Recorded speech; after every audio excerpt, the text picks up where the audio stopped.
studio, all that. That's a bitchin' idea. You're like, let's go to the battle station. But it was like a big deal if you got an invite in there. Like George Clinton finally got an invite in there. You know, people like that. You know, it's like Andy Warhol's place, right? You know, yeah. But one of the ways to have a better time and be more invited was to bring him Old English 40s. Yeah. Nice. Fact. Wow. nice. 2 of those and you're sloshed, man.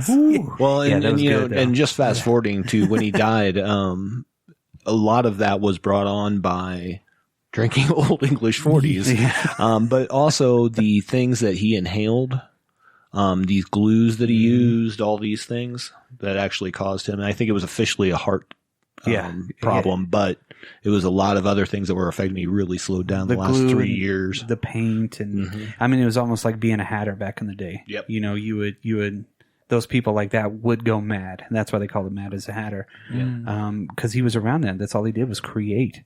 You know, he was just a creative force. Absolutely. That kind of backed up his own ideas on things, and I still don't think anybody's really caught up to him. Yeah, in a big way, you know, and that's why he kind of delved into other things as well.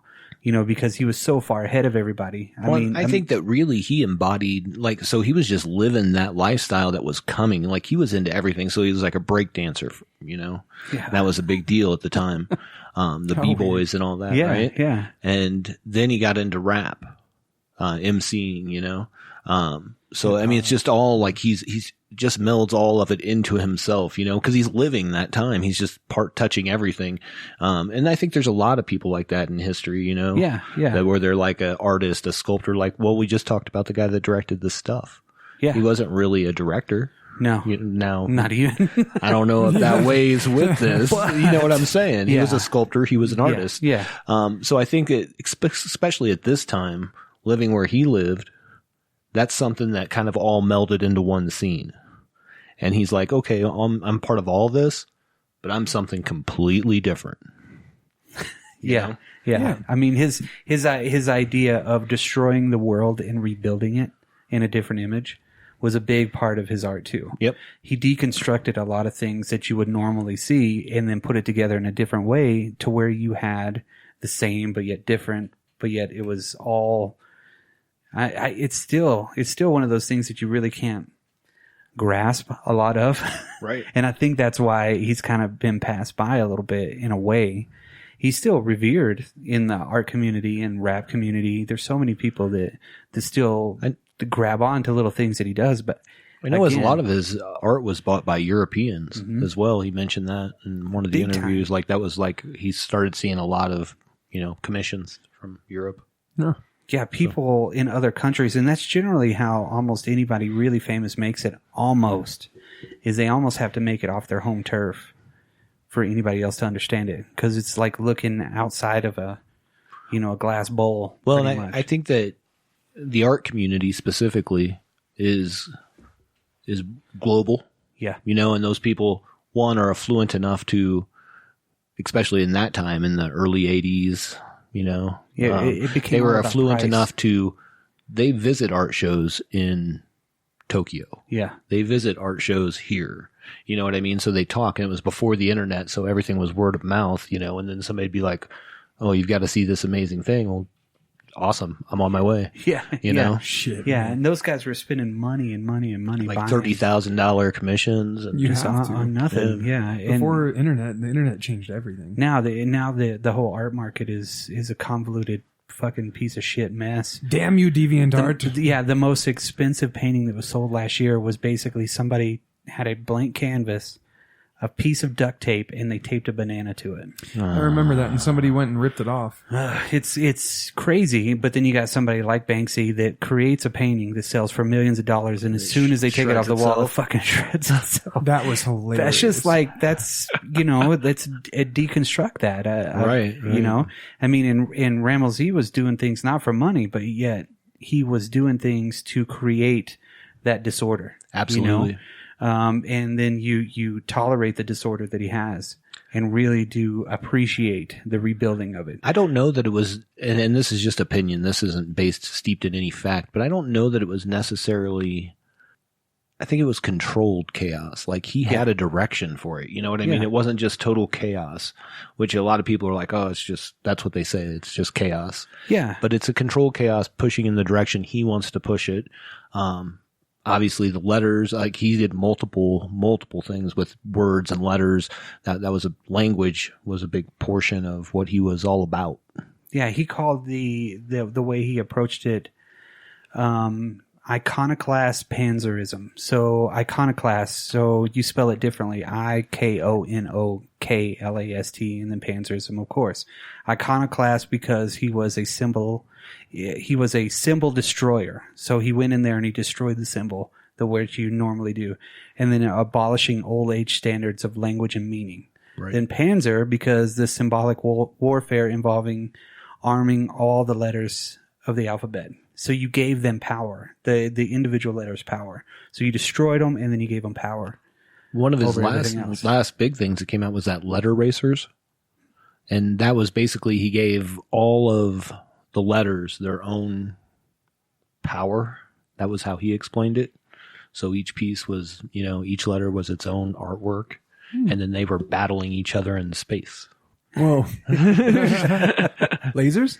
Of course. Okay, good. All his mechanics mostly worked on all his stuff too, which is pretty interesting. Like his mechanics on his suits and stuff. It would all work, yeah. We're about to get into his suits. Yeah, because after he started doing the wild style stuff and then the graffiti art, he really got into hip hop. Well, yeah, I was going to say we should probably jump into the 80s, that's early 80s stuff. At the dawn of hip hop, he was there, making raps. And then he wasn't doing them like in a serious way. They were just really cool.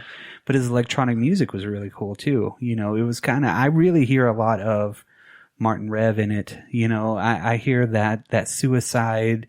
And in that time period, there was a lot of that punk rock music that was no wave. Right. That just didn't make sense, but people were loving it. And this was kind of like, the way I hear it is like a take on a little bit of that, but then you add the rap into it. Right. And the raps were funny. They're cool. And he was really the first one that brought that style. And I know we're going to talk about that, where he changes his voice multiple times during the rap, which is really something like if you're a Beastie Boys fan, you've heard that. Mm-hmm. And they've actually sampled his stuff with K-Rob. Yeah. So interesting. Did you? There's an interview with K-Rob. And he was talking about when they went to go do, I think it was, I don't know if it was when they were going to do Beat Bop. Oh, no, it was, they went to go visit Basquiat. Well, this is this is in a studio. Yeah. I think they went to go visit Basquiat, right? Okay. Because he was really big friends with Basquiat at the time. Right. They're on and off again. And just a quick background, Basquiat. Who's Basquiat? He's another famous, influential painter from, the late 70s, early 80s. Just for the listeners. Yeah. And big friends with Madonna, all kinds of crazy shit like that. So, like, they went in, and Basquiat was like, hey, I wrote this rap or some shit like that. And then they grabbed it all and they threw it away and laughed at it. Exactly. They're like, this is shit. Hold on a second. And then they made another rap completely up. And then Basquiat was like, I'm going to pay for it. We're going to do it all. Yeah, that's right. Then they went into the studio and did Beat Bop. Yeah. And that's one of the most coveted singles, I think, of all time with hip hop. Well, and you think about you made a 12-inch single, right? Basquiat did the cover art. Yes. Yeah. One of the most famous painters in the world at that time. Absolutely. And makes your fucking cover because you're friends. Yeah. I mean, it's going to be fucking pretty badass, right? And just to kind of give you an idea of how influential Rammellzee is, he coined the term Def Jam. He was the first person to ever say that. Really? Yeah. Okay, wow. See? I mean, and look what happened with that Def Jam Records. Right. Def Jam everything. Yeah, oh my God. Right? I mean, it's just such a, I don't know, the Bebop one was good. Bebop 2, Pay the Rent is like the favorite one that I have the whole way through. People have been remixing it for years too, and just adding his rap over it, Yep. Because he had his own little gangster duck style or some shit like that. Yeah, that's what they call it, gangster duck, which is the style that he implemented, I guess. And people have copied since. But they were just talking about their lives, which was really cool. So I don't know. He didn't really go in there having an idea the way he was going to do it, as far as like it's linear like this. But he had that spark that made him create those things. which was really cool. And at that time too, like Keith Haring was doing a lot of art, and Keith Haring that's where I think your art resembles a lot is Keith Haring, Mitch. Okay. Yeah. So it's a lot of that, like that doodle style almost, but it's so compact and there's so many different things in there. So you see the different ways that graffiti style and the identity style was going into everything, especially with rap. Wow. Rap, you could reach more people with that. Well, especially once Charlie Ahern made Wild Style in 1982, and that's what really brought all of it to the forefront. Yeah.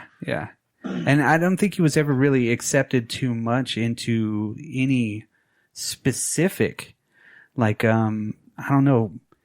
group, because he was so out on the fringes with everything. Yeah, nobody really accepted him. For what he had somebody. I don't remember who it was now. That he like toured with, but I think it was like his group kind of a deal. You know what I mean? Like people around him that he just put around himself. Yeah. Well, he was still doing art the whole time that he was doing everything, and then he started putting everything in 3D. Yeah. So all of his ideas it was more deconstruction type stuff, destruction. He had that.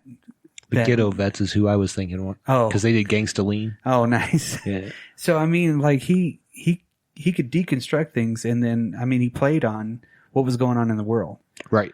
It was time for a change in the 80s. It really was, and I think that's where I would really place him ahead of time, is because he had seen that the world was the same for such a long time. It's time to change things up, and nobody really grasped on that concept. And started to change things, and we're still doing the same fucking things we were doing in the 80s, the 70s, 80s, 90s, the aughts, the teens, and now we're in the 20s, and our world is still basically the same as it was, but now it's just more technology driven. Right. Nobody was taking that and deconstructing it besides him and saying, let's change it all up. Or if they were, they weren't to the level that he was, for sure. No, yeah, completely reinventing it. And getting into like hip hop was a big step. It was a really big way to reach more people.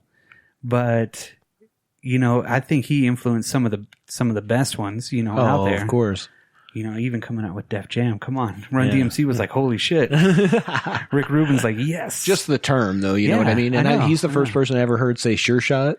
See? Which again... Beastie Boys. Beastie Boys, right? Yeah. The Beastie Boys were like Lee Scratch Perry...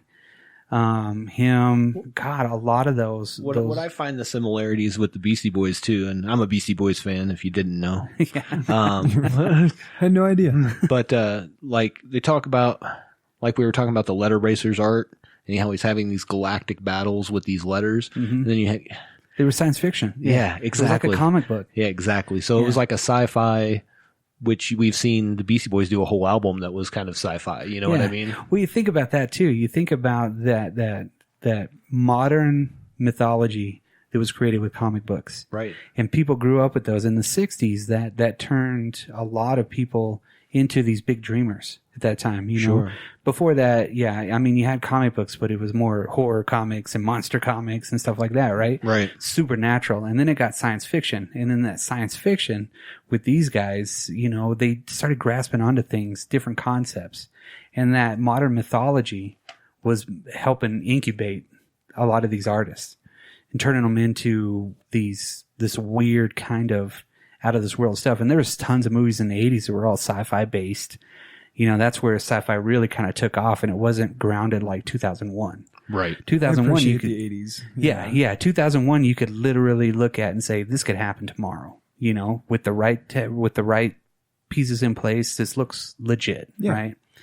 Star Wars came out. It was lived in. So you had that aspect of it, but then you had a functional world in comic books that could really translate, and these people were grabbing onto that and saying, let's create my own functional world. This mythology that's been built up over all these years, I can apply this to my own stuff, create my own mythology, You could. But also be grounded at the same time, and then talk about being late on your rent. Yeah. You know what I mean? It's just, he was so spectacular, just really just an overt personality that would have been weird to be around, I think. 100%. If you weren't drinking 40s. Yeah. Golly. I would definitely be drinking 40s. it's almost like, I don't know, Jim Morrison creating the myths, you know, that whole mythical Oliver Stone thing that he created with that movie, you know. Right. Let's create the myths, man, you know. I mean, they were literally creating their own